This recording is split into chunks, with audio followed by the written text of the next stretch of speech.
नमस्कार दोस्तों, मेरा नाम है प्रदीप चौहान। बात समझनी है तो पूरी सुननी होगी। दोस्तों, कल 5 विधानसभा उपचुनाव के नतीजे आए जिसमें से 2 सीटों पर आम आदमी पार्टी को जीत हासिल हुई।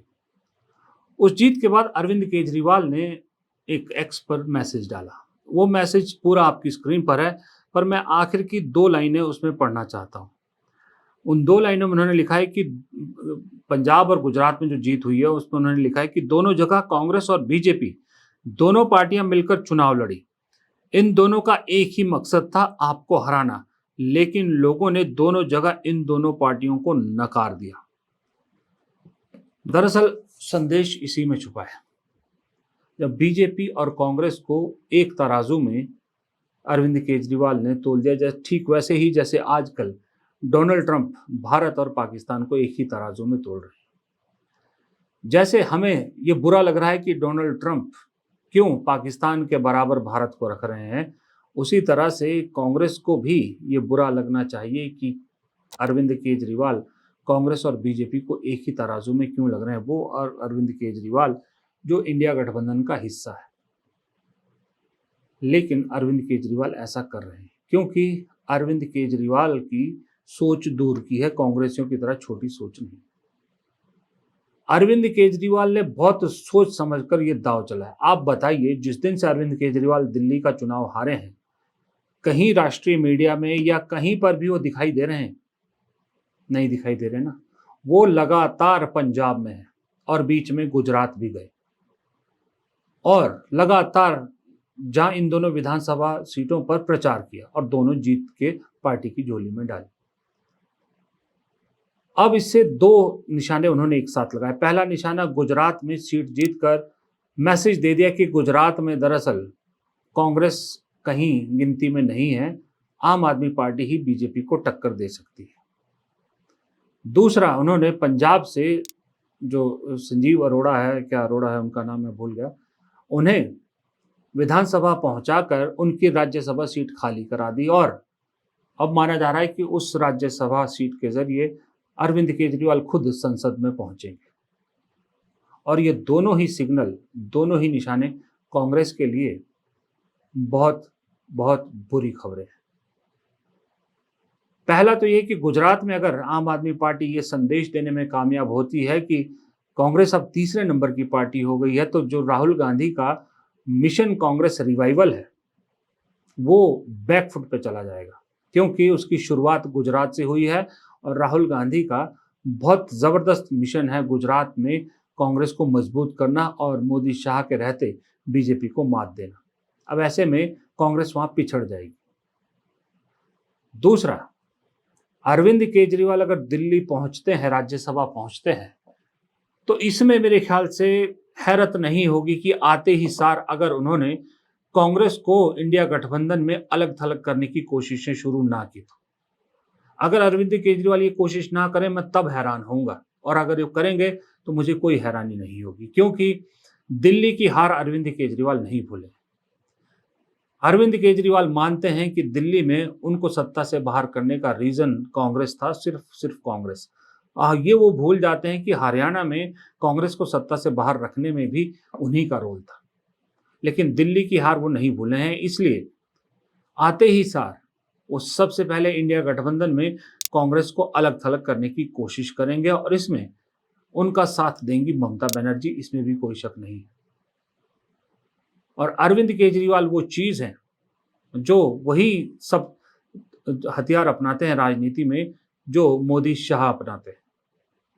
इसीलिए मुझे बार बार वो वरिष्ठ पत्रकार याद आते हैं जिन्होंने एक बार मोदी से मुलाकात के बाद कहा था कि मोदी जी ने ये कहा था कि मुझे कांग्रेस से उतना बड़ा खतरा नहीं है जितना मुझे ये जो केजरीवाल है इसको देख के थोड़ी सी वो खतरा महसूस होता है, क्योंकि ये शख्स राजनीति में ऊपर आने के लिए वही सब हथकंडे अपना रहा है जो कभी मैंने अपनाए थे।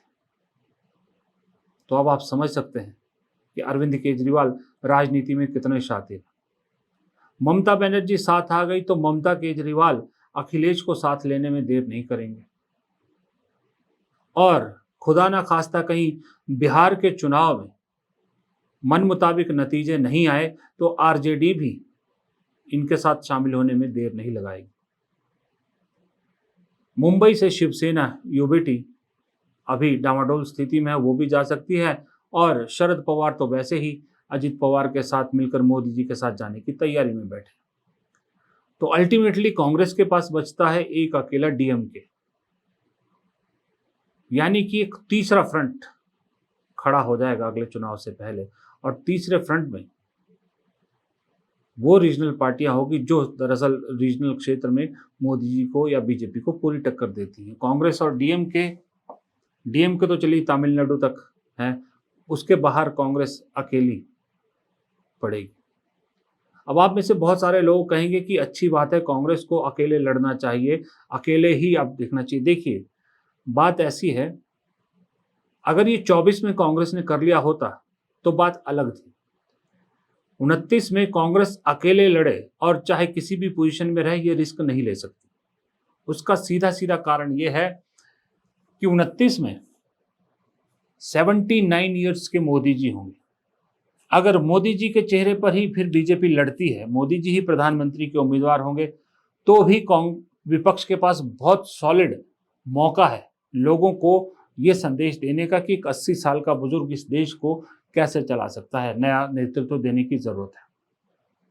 अगर बीजेपी मोदी जी को बदल के कोई और चेहरा दे देती है, तब तो और ज्यादा विपक्ष के पास मौका है।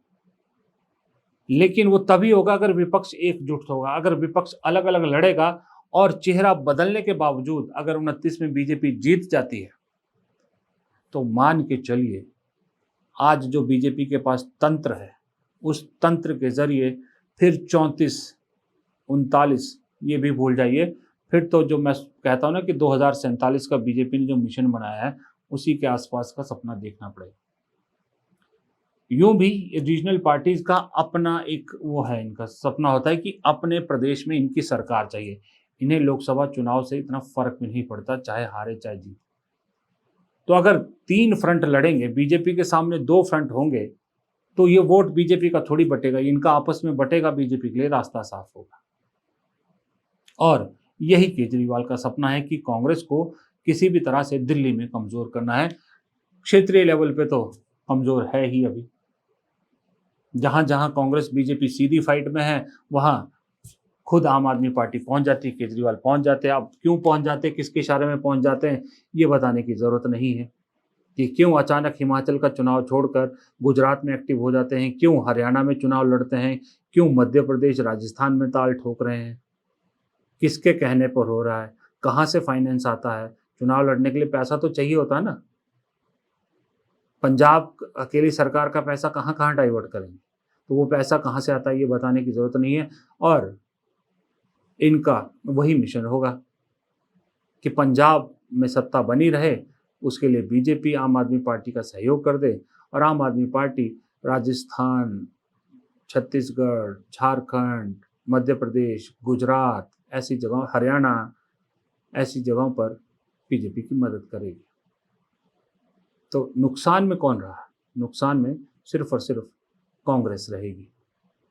इसलिए बहुत सावधान रहने की और अभी से एक अल्टरनेट प्लान बी पे काम करने की कांग्रेस को जरूरत है, to cut the Arvind Kejriwal. BJP से लड़ना तो प्लान ए है, प्लान बी अरविंद केजरीवाल ममता की जोड़ी से निपटने की भी कांग्रेस को अभी से तैयारी शुरू करनी होगी। क्योंकि अरविंद केजरीवाल ने यह साबित कर दिया कि दरअसल राजनीति में कभी भी किसी की राजनीतिक मौत नहीं होती।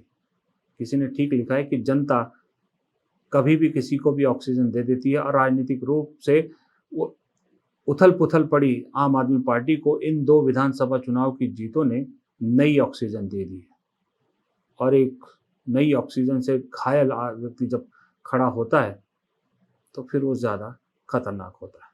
और प्लान बी के अलावा भी अब मुझे सख्त ज़रूरत ये महसूस हो रही कि जो कांग्रेस अभी हवा में चल रही है, दिखा रही है, मतलब अपने आप को हवा में रहने की जो बीमारी कांग्रेस को लग गई है, उस बीमारी का इलाज भी करना बेहद ज़रूरी है। आज की डेट में कांग्रेस ने ऐसी हवा बना रखी है कि लग रहा है कि बिहार में कांग्रेस कमाल कर जाएगी इस बार।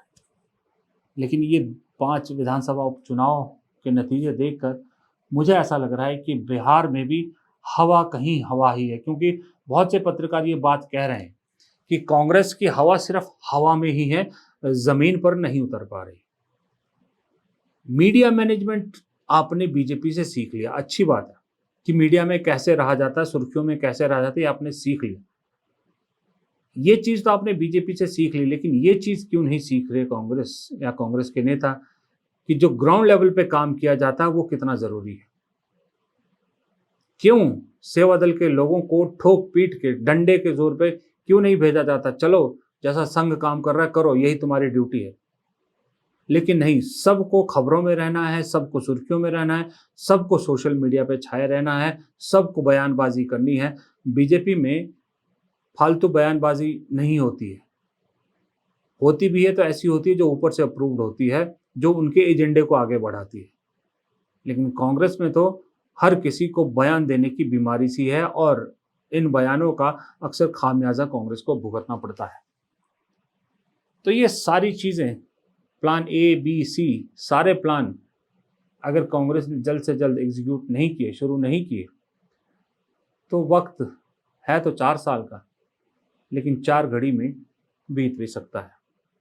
फिलहाल इस वीडियो में इतना ही, मुझे दीजिए इजाज़त। नमस्कार। वीडियो पसंद आए तो लाइक कीजिएगा, दोस्तों से शेयर कीजिएगा और कमेंट बॉक्स में राय देना मत भूलिएगा। जय हिंद।